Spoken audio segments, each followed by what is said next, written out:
بسم اللہ الرحمن الرحیم۔ صحیح بخاری حدیث نمبر 130۔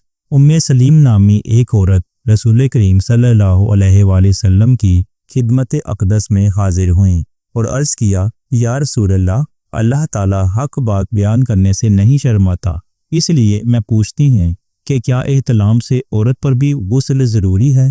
آپ صلی اللہ علیہ وآلہ وسلم نے فرمایا کہ ہاں، جب عورت پانی دیکھ لے یعنی کپڑے وغیرہ پر منی کا اثر معلوم ہو۔ تو یہ سن کر حضرت سلمہ رضی اللہ عنہا نے شرم کی وجہ سے اپنا چہرہ چھپا لیا اور کہا، یا رسول اللہ صلی اللہ علیہ وآلہ وسلم، کیا عورت کو بھی احتلام ہوتا ہے؟